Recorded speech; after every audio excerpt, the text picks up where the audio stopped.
Welcome to the REFINER'S ministry. I want to start the service today quoting some scriptures which the songs we're going to sing today stem out of or come out of based on these verses. Some of them are word for word, others are just conceptual. The first one is from James chapter 4, verse 8, and this is what it says, "Draw near to God, and he will draw near to you." Do we sometimes wonder why God doesn't draw near to us? Where God is? Well, this verse may help us to understand that. It says, draw near to God and he will draw near to you.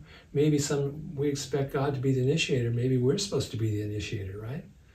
Maybe we should go to God. We should draw near to him. Not just go to him, but draw near to him. Get to the heart of God, to the will and the mind of God.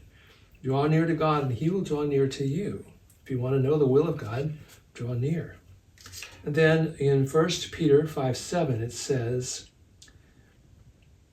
"Humble yourselves under the mighty hand of God that he might exalt you at the proper time, casting all your anxiety on him because he cares for you." Do you believe the Lord cares for you? Are you so wrapped up in your anxiety that you can't humble yourself to ask for help? Good questions. Stemming out of these verses, we're going to sing some songs that reflect what these verses said. Then lastly, this is from Psalm 27, and it starts in verse 4. "One thing I have asked from the Lord, that I shall seek, that I may dwell in the house of the Lord all the days of my life, to behold the beauty of the Lord and to meditate in his temple."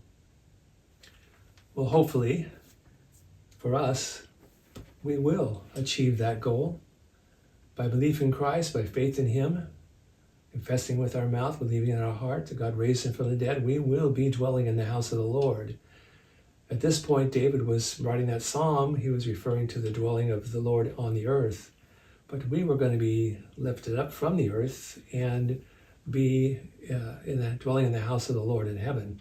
And then, as Scripture says, that dwelling place in heaven will come down to earth. So, humble yourself under the mighty hand of God that he might lift you up in due time. Cast your cares on him before he cares for you. Draw near to God, so he will draw near to you. And look forward to being in the presence of the Lord. That's what all these songs talk about. The Lord is beautiful, and we need to seek his face. The Lord is an ever-present present help in time of trouble. The Lord is our help, our shield, our safety, our place of forgiveness. And we need to spend time drawing near to him so that he might draw near to us. And that won't happen if we're prideful, if we don't say we need help, if we don't say we need healing in this life. And I don't mean just restricted to physical healing, but mental healing, emotional healing. Things happen to us in this life. We need to draw near to God so that he can draw near to us. He will draw near to us. Humble ourselves, seek his face, ask for help. Jamie's going to talk about the subject of, do you want to be made well? So think about that. Do you want to draw near to the Lord for help? Are you willing to humble yourself so that he might draw near to you? Are you willing to cast your cares on him because you believe he cares for you? Do you believe that the Lord is more beautiful than anything this world has to offer? Well, those are the things we want to concentrate on, or meditate on, I should say, in this set of songs before Jamie's sermon. So give a listen, but don't just hear with your ears, hear with your heart as well.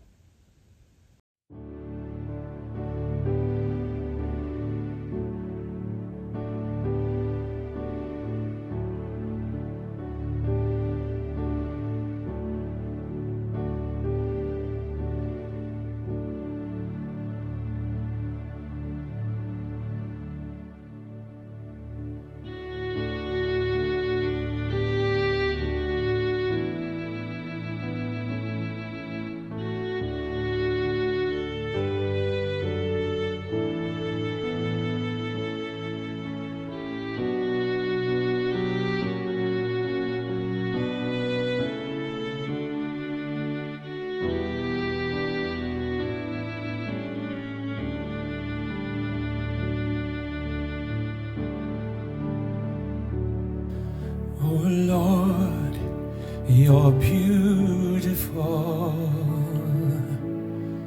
Your face is all I seek,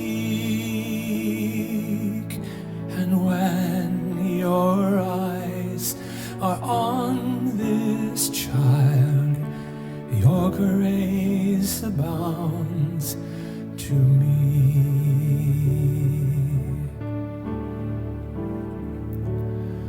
Oh Lord, please light the fire that once burned bright and clear. Replace the lamp of my first love that burns with holy fear.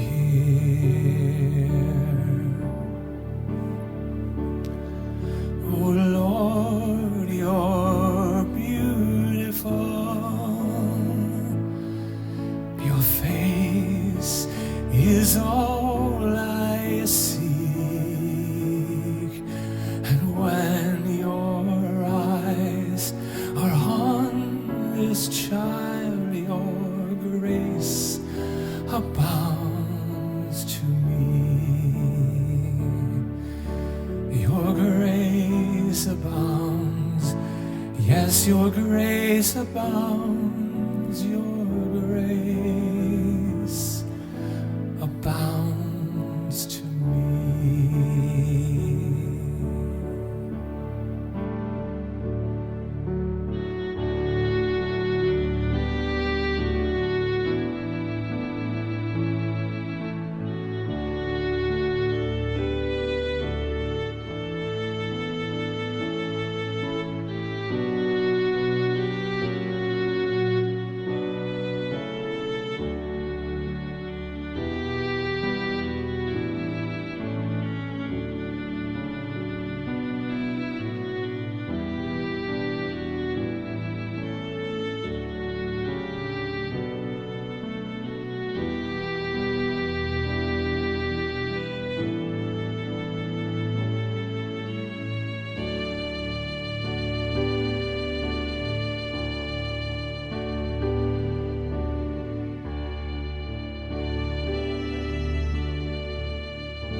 Draw near to God, and He will draw near to you.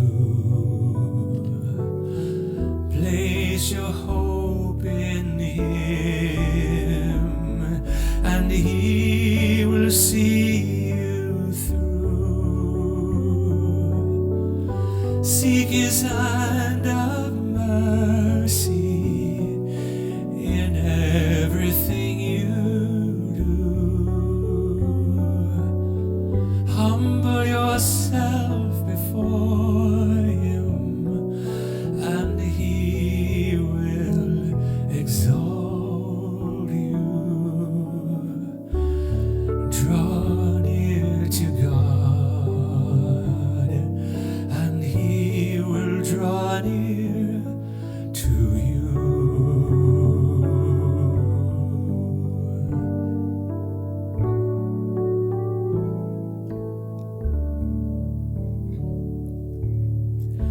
Cast your cares on Him, for He cares for you. Put your trust in Him, and He will deliver you. Give your worries to Him, He'll protect you from the storm. Though the winds of doubt may blow, He'll keep you safe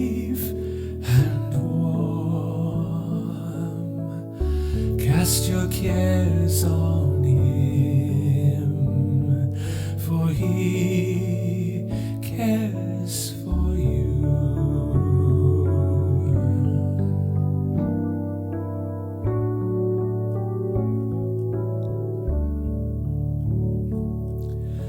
For he's a God of gentleness, eager to forgive. Though your needs be many, new life he desires to give. Draw near to God, and he will draw near to you. Place your hope in him, and he will see you through. Seek his hand of mercy in everything you do. Humble yourself before him, and he will exalt you. Draw near to God, and cast your cares on him. Draw near to God, and he will draw near to you.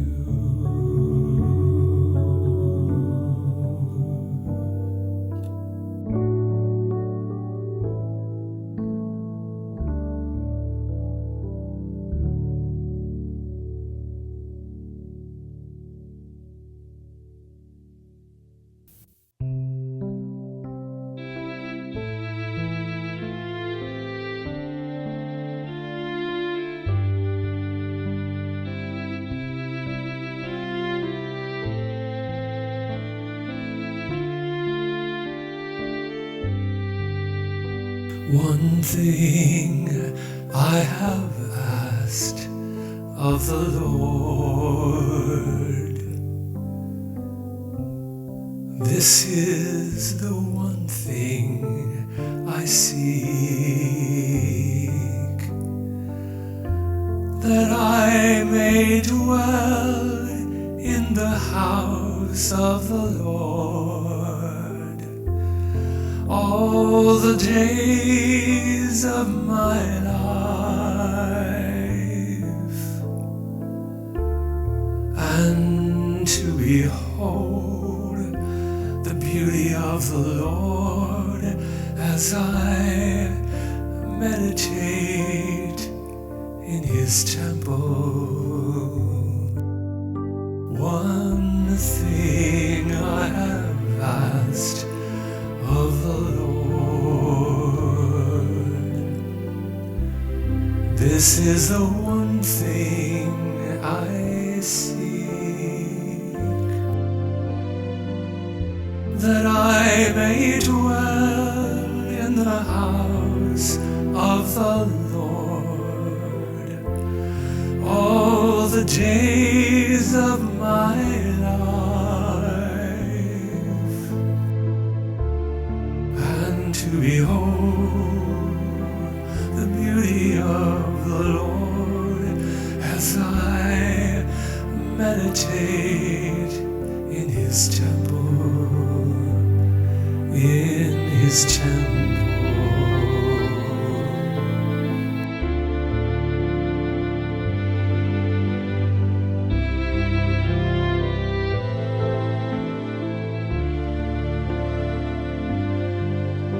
Lord, may I dwell in the house of the Lord all the days of my life, and to behold the beauty of the Lord as I meditate in his temple, as I meditate in his temple, in his temple.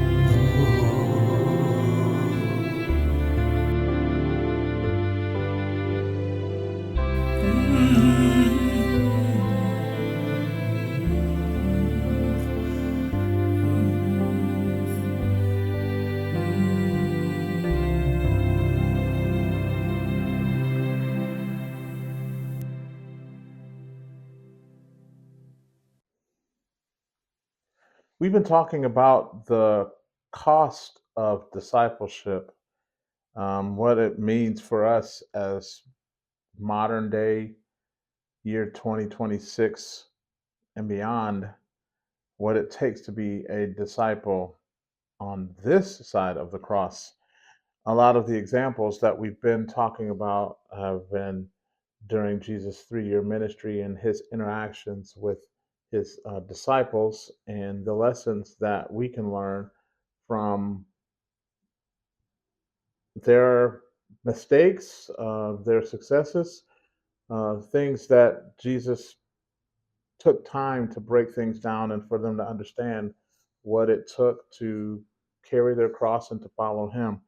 I think that we can also learn through Jesus' 3 year ministry some of his interactions with other people that they came in contact with along the way, and his disciples were with him. But some of these stories weren't necessarily about the disciples, but they were there to witness it, and we can still extract those things and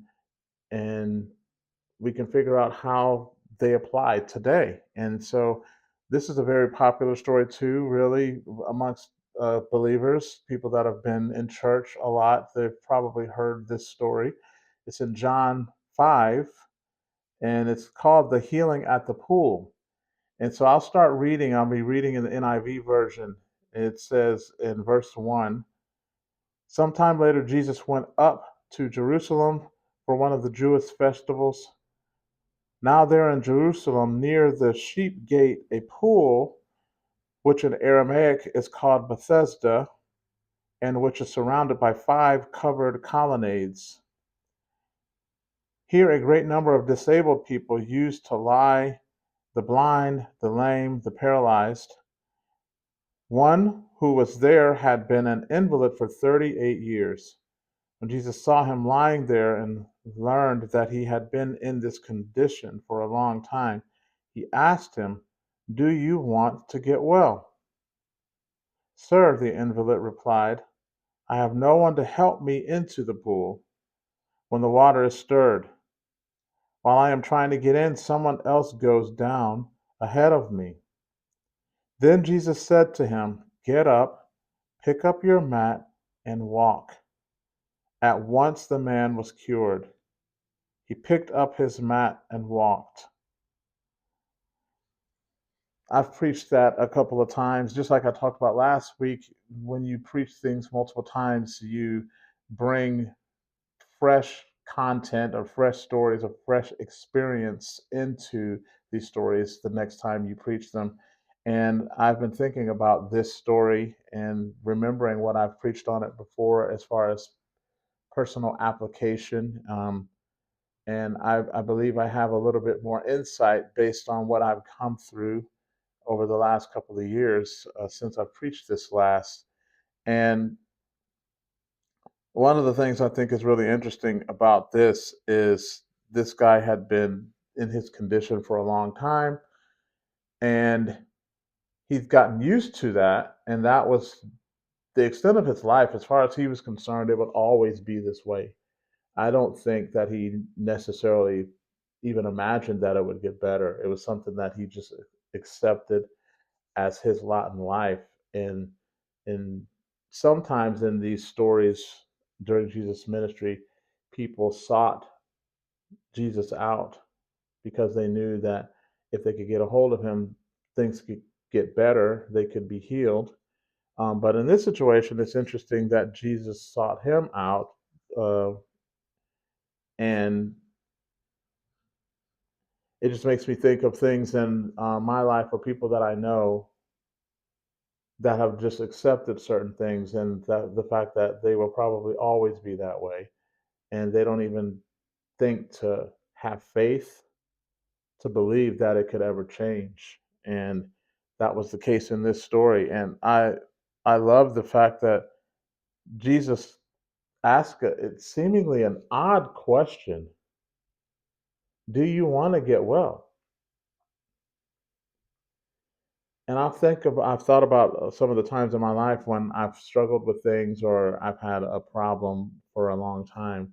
That's a good question. Do you want to get better?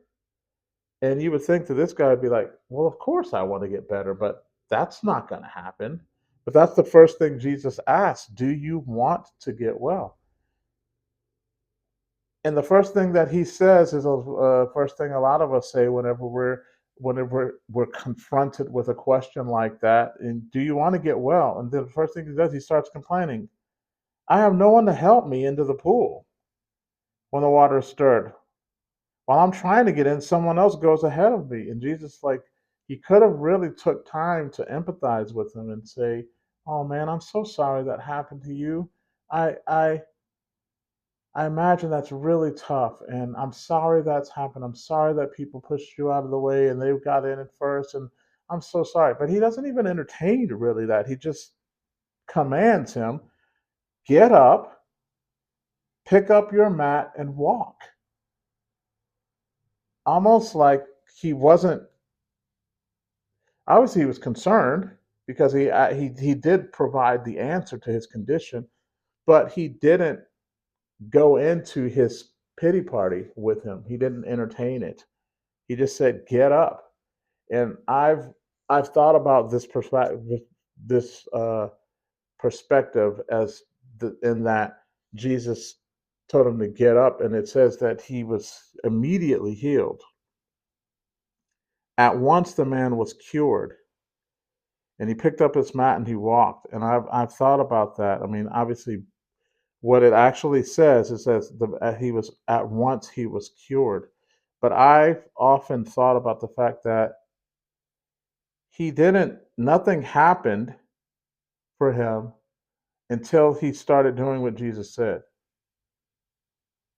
Once he said, "Okay, I'm going to get up. I'm going to try." And then he saw that he was healed. And I can say there's been many times in my life where I've just accepted certain things, and situations have come where I was confronted with, do I believe that this can get better or not? I can't remember if I've ever told this story to the Refiner's ministry, but it's been a few years ago now that I broke my leg, or my leg was broken by an accident with a lawnmower. The lawnmower turned it on, and it was low, too low, so it picked up a rock and threw it at my leg and broke my leg. And so I had to go through the process of staying off of it and allowing it to heal, and then I had a cast on it, and the whole process of your leg getting better. And so then I was going to go on this trip to England with one of the bands that I was working with. And so me and Katie both were going on this trip, and we went to our my doctor right before that trip, and he kind of gave me steps to take as I was getting closer to being completely healed. And he told me that after a certain amount of weeks that I could start putting pressure on it and try to put more. I can't remember what the percentage was, but you could put a certain amount of pressure on it to try to start walking again. After this amount of time, you should be okay. And I believe that I heard that, but I don't think I had the nerve to try. And so that meant when I was on this trip, I had to be pushed around in a wheelchair by Katie. I had crutches that if I had to get around in, I could get around tighter spaces with the crutches. But that was just built into our trip that I had to have a wheelchair at different hotels or whatever we were staying at. We had like one shipped to a hotel once, and because we were going to be in London for a few days just to hang out. And so that was just part of the process, and I accepted it. And I think I either forgot or ignored the fact that the doctor said that at this point I could start putting pressure on my leg and try to use more of my weight on it to get around and not rely so heavily on the wheelchair and the crutches. The interesting thing is there was a guy there that was a friend of the people that brought us there.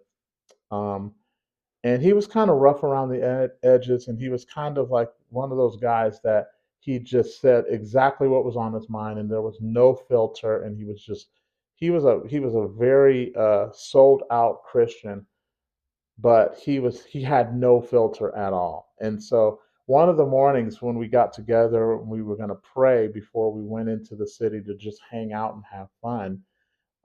He says to me, well, he says to everybody, he says, well, does anybody else want to just pray for Jamie's leg? Because I don't know about you, but I'm annoyed about this with these crutches in the wheelchair and everything. I'm done with it. So why don't we just pray for him to be healed so he can just get around? And I was so offended and frustrated. I was mad. And I was like, what are you talking about? I'm sorry. I mean, I didn't say this, but this is definitely what I thought. I'm sorry that my injury is inconveniencing you, but I have a broken leg. So basically, I was like, you're just going to get over it. I'm sorry. It doesn't affect you, anyways. Like, me and my wife have to deal with this. Like, if we have to go slow behind everybody and you guys go ahead and do all the things you want, don't worry about us. We'll be just fine. I've got my crutches and I've got my wheelchair, and we're going to be fine. And I was so frustrated, the audacity of him to think that because he was inconvenienced, we're going to pray so God can heal me. And so I just got all bent out of shape about the fact that he wasn't empathetic with my situation, and he just wanted to get it over with and pray so I can. And so that's what I emphasized. And so we went away from that prayer meeting, and we went around, and we actually got on this double decker bus to see. It was like a tour. You could see all of the famous things in the palace and all of that stuff.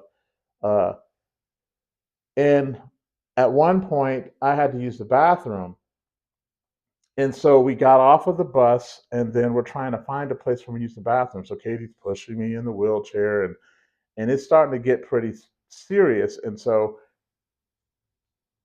we're running up and down the streets, and it's not like America where they have easy access to a bathroom or public bathrooms everywhere. So store after store, do you have a public bathroom? Do you have a public bathroom? And no one has it. And it's getting serious. And finally, we get to a McDonald's, but the bathroom is down like probably 60 stairs, like a steep thing to go down to get into the bathrooms. And at that point, I have to get out of the wheelchair and start like hopping down the stairs to get down there. And I had an accident. I had an accident, and we'll just leave it at that. And so I get back up the stairs and I get into the wheelchair, and I tell Katie I had an accident. I didn't make it. And it was embarrassing. I was humiliated. And so she covered for me. She got a jacket and put it over my waist, and told the team that we're going to go on back to the hotel. You guys go ahead. We'll see you later on. Have a great day. So we work our way back on all the different buses to get back to the hotel so I can get cleaned up and everything. And at that moment, that's when I was so frustrated. Now I wasn't frustrated with the guy that was like, do you want to pray for healing? I was just frustrated that I was having to deal with this at all. And so at that point, I was ready to start putting weight on the leg to see if I could move around. And guess what? I could. I started putting weight on it, and it was completely fine. No matter how much weight I put on it, it was completely fine. My leg, I don't think that I needed to necessarily even pray for healing. My leg was already healed. It had healed enough to put weight on it. And I had a boot that I was on that I could walk with the boot and I was just fine. And so for the rest of that trip, little by little, I still used my crutches, but I used most of the weight on my leg. And then by the time we got to where we were flying back, I didn't use the crutches or the wheelchair at all. I think I even left the crutches at an airport somewhere. I wasn't even, I was done with them. Like, and and by the time I came home from that trip, my kids saw me on that trip leave town and I was in a wheelchair and crutches. And by the time I came back, I was just walking up the stairs and walking around the house with my boot on. And a week or two later, I had the boot off and had it x rayed and everything was fine. And that, when I was preparing for this sermon, it made me think of that situation and the fact that I was injured and I was used to it. And like this man, when Jesus came to him and said, "Do you want to get well? Do you even want to be well? Are you so tied to this life or to this situation that you're so comfortable with it that you wouldn't even try to change it if you could? Do you even want to get well?" And that's what I was faced with this brash man that was, I believe, used by God to kind of shake me and say, "Do you even want to be well? Are you so stuck in this process and the fact that we all have to center around you and your wheelchair and your crutches and everything? Do you even want to be well?" Because he believed that we could pray and God would move. And if we would have prayed and I actually tried, I would have seen that my leg, but I didn't want any part of it. I was more worried about my pity party and being uh, frustrated with him and the messenger rather than receiving that as, "Hey, you know what? Maybe, yeah, let's pray." And maybe the prayer would have been more for me to get out of my own head and even try. And that's just made me think of all the different times in my life and other people around me where we wouldn't even try. Like you're hurt from some situation and like you won't even try to recover, to do the things that you know you can do to get better. And another story this reminds me of, when it's been 20 years ago now, I went through a divorce from my first marriage and I wallowed around in self pity for a while, feeling sorry for myself. And then finally, some of my friends got a hold of me and said, "You got to get on with your life. You need to start putting yourself together and get up and work out, eat better, do things that are going to take care of you for yourself, like for your own confidence and own self esteem. You need to get moving." And so I did that. And then I met Katie. And thankfully, I had put myself together just enough to where I was willing to try again. I was willing to try. I met Katie 17 years ago. But I came across this book. I can't even remember what the book was, but I remember reading this story. And it said that the guy was asked, "Do you want to be made well?" And that book made it more, I don't know that it's theologically sound now that I'm really into this kind of stuff, but that book made it seem like the healing was attached to the man getting up and starting to move. And I believe there's some truth to that, that, I mean, God obviously did the healing, God healed him, but it makes you wonder, could he have walked if he tried? You know, he'd been in that condition for 38 years. And then Jesus came along and said, "Do you want to get well?" And so, the rest of the story now. But I just wonder if part of the miracle was the man starting to move, was part of the miracle, part of the healing in here. Yes, there's physical things that need to happen, obviously, but how much of his condition was his willingness to accept that it could change or the lack thereof? How much of the condition was that he could not accept that it could ever get better until Jesus came and even and asked first? Jesus could have come and just said, "Get up and walk," but he didn't. He could have just come to him and grabbed him and picked him up, and everyone would have rejoiced. Oh my gosh. But he came to him with a question: do you even want to get better? And that's the question that I had to ask myself once I read that after my divorce and I was sad. And it said, do you want to get well? Get up, pick up your mat, and walk.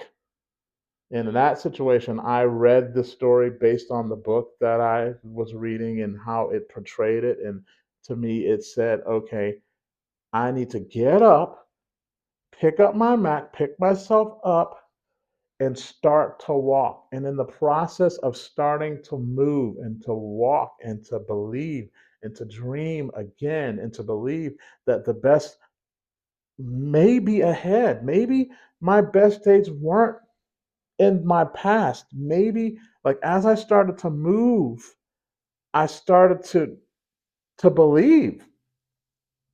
I started to believe in me. And I started moving just enough to the day I met Katie. A light turned on. Oh my gosh. That relationship wasn't the end.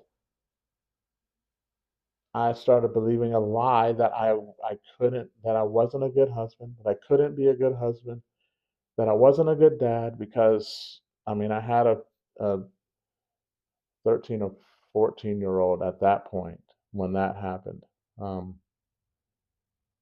I believed that I couldn't be a good family man. I couldn't be a good husband or father because I failed as a husband and a father, and I linked them together. So they shouldn't have been linked. I know now I was always a good father, but during that time, it was all mixed together, and I was like, I failed. I can't do this. And so I put everything I had into trying to be the best musician that I could be, and I thought, I want to play on the Grammys. I want to play on the American Music Awards because this I can do. I know I can play good enough for people to want to hire me, and I want to go as far as I can with this career because that's what I want. So I pursued that, and I had a measure of success in that. But God knew that my ultimate desire and deep in my heart and my soul, I wanted a family. I wanted a successful family. I didn't have that growing up. My parents' marriage was not good. It was falling apart.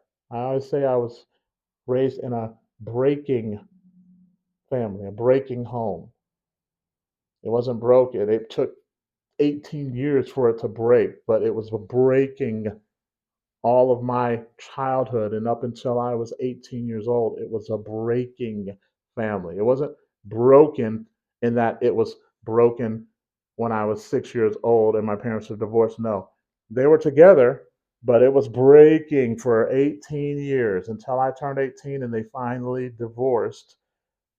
That's what I had. That's what I grew up with. So I longed for a successful, happy family. And then I get married, and then my marriage didn't work either. So at that point, and watching my parents' marriage fail, and then watching my first marriage fail, I can't do this. This is just not in the cards for me. But then when I read that book, my friends coming together and saying, you need to get yourself up and out of the house and start moving and dreaming again.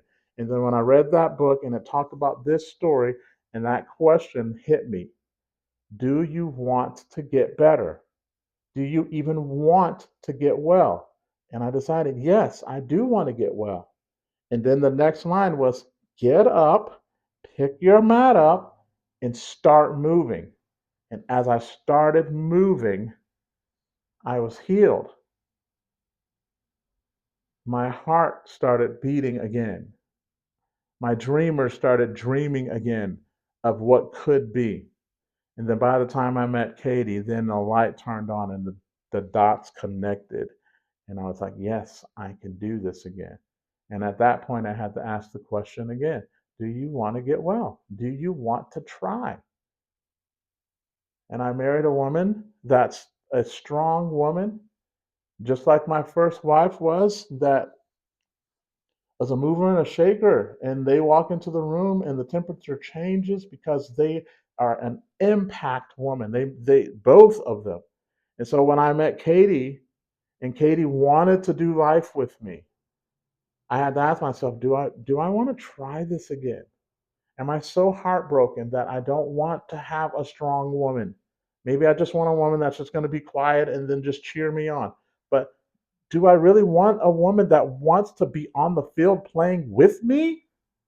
Like that is Katie's the heart and desire. She doesn't have aspirations or dreams of doing things off on her own. She wants to do things with me. She wants to work where I work. She wants to dream where I dream. She wants to make the dreams that I have happen. That's what God gave me. But I had to decide, do you even want to get well? Do you even want it? And if you do, get up, pick up your mat, and be on your way. And as I did that, thank God that I did, because I can't imagine a better partner than the woman that I am married to. Katie completes me. It's almost scary what we can do together. Like the we were talking about this with some friends recently. Like when you take these personality tests, and Enneagram test is a big one right now, and the way our strengths work, that if we're both healthy, we're an unstoppable force. It's when we're unhealthy, our personalities, when we're unhealthy, it can be scary too in the opposite direction. But when we're both healthy, when we both understand who we are and we're operating um, in our strengths, it's awesome what we're capable of together. But it always goes back to the same question in this passage: do you even want to get better? Just like it was with me and my broken leg, which was at that point, it was fully healed. But I wasn't going to live the benefits of a healed leg until I took a step. It took me physically getting up, putting pressure on this old wound, and starting to move. Once I did that, I saw what was true. I can walk. I don't need all of this stuff. I don't need these crutches. I don't need this wheelchair. I can walk. But I had to win the battle in my mind first. That's where the last battle was. I had done the right steps. I had gotten pressure off of it. I had laid in the bed and took my medicine and went back and did all of the visits every couple of weeks to see how it was doing, and wearing the boot, wearing the crutches, all of those different things. I did all of that.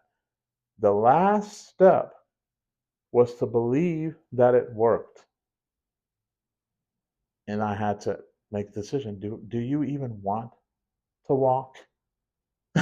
Like that guy so rudely, I might add, said, do you even want to walk? Do you even want to be healed? Are you okay if we pray? Would that interrupt your plans if we prayed for you so you could walk and we can put the wheelchair behind the front desk and don't need it anymore? Is that okay with you, Jamie? Am I inconveniencing your pity party by wanting to see if God has healed or will heal your leg? Do you even want it? So that's my question for you. Do you want to be well? I don't know what you're going through. I don't know what your situation is. I don't know if it's a relationship, if it's a heartbreak, if it's a disappointment because a job that was lost, a career that was lost, some type of break down in your life to where it's knocked the wind out of your sails and you're hurting. But the question I ask, and like I said, this is a question not necessarily to Jesus' specific disciples back then, but it still is something that we can learn from that time that Jesus is informing current disciples. Do you want to be made well? Do you want to get well? Do you want to get better? Can you even see it? Can you perceive it changing? Next question or next command. This is not even a question. Get up, pick up your mat, and be on your way. But I was heartbroken. You don't know what they did to me, Jamie. You don't know how hard it's been. You don't know how financially strapped I've been. Do you want to get well? That's the next question. That's not even a question that I have for myself today. I've used finances or the lack thereof for most of my life as an excuse, as a crutch, and I've just, in preparing for this, I felt like just last night, God saying, do you even want it to be better? Can you even imagine it being better? Can you imagine a situation or a scenario where you're not desperate financially? The truth is, my financial situation is the best that it's ever been. I've never made more money. I've never had more responsibility. I've never had more stature in the places that I'm at. Like, it is better.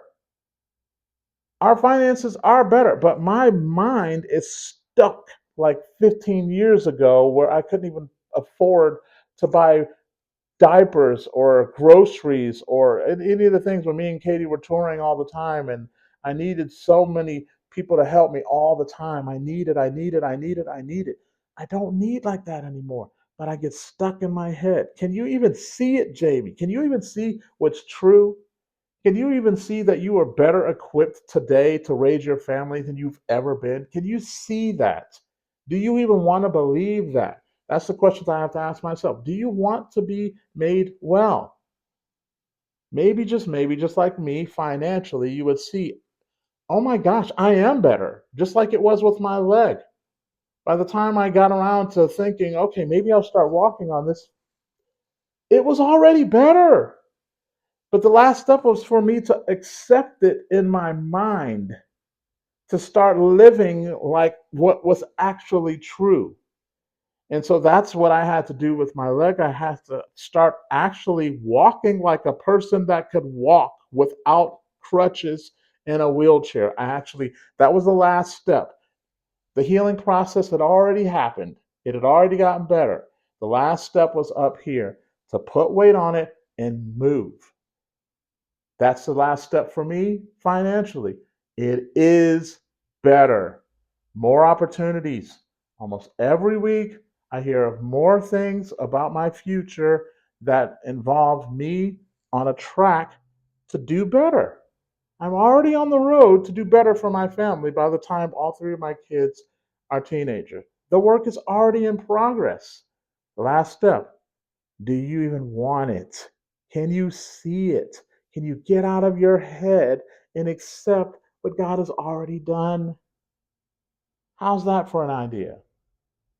How about we accept what God has already done and stop living in some other version of our life where we felt that we needed. Obviously, we still need God.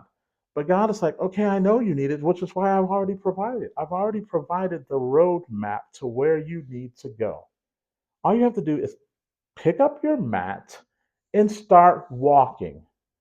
The road has been set, the road has been paved. I've done that part. You just keep moving. And I'm preaching to myself just as much as I'm preaching to you right now. I've done the heavy lifting, God is saying. I've done the supernatural. All you have to do as a natural being is to walk on the path that I have set in front of you, and it will all make sense in time. Lord, thank you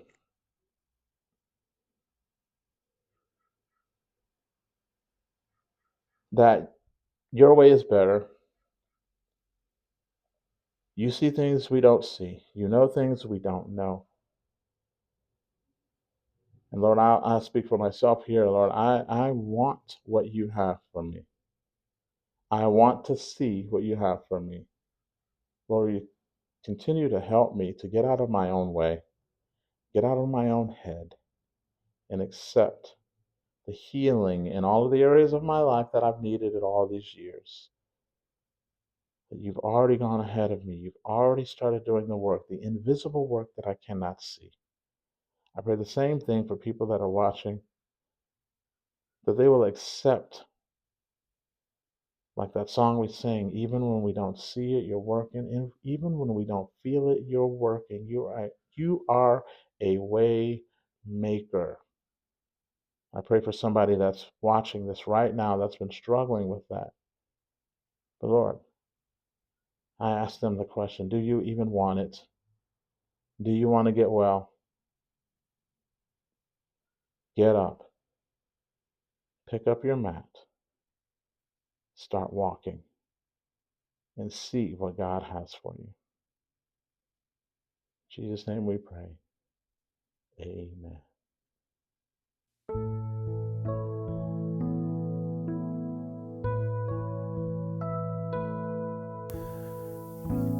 Here is where I lay it down, every burden, every crown. This is my surrender.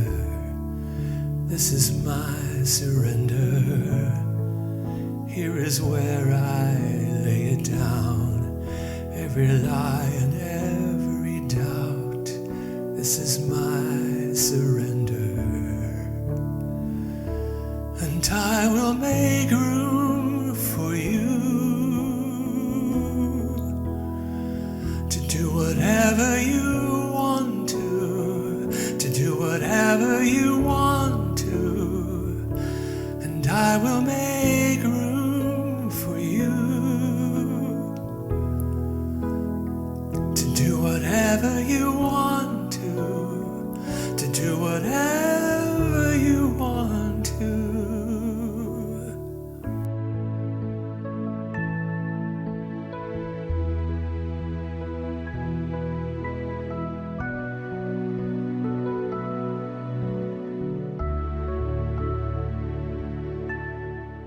Shake up the ground of all my tradition, break down the walls of all my religion. Your way is better. Yes, your way is better. Shake up the ground of all my tradition, break down the walls of all my religion. Your way is better. Your way is better. Shake up the ground of all my tradition, break down the walls of all my religion. Your way is better, your way is better. And I will make room for you to do whatever you want to, do whatever you want to. And I will make room for you to do whatever you want to, do whatever you want to. Here is where I lay it down. You are all I'm chasing now. This is my surrender. This is my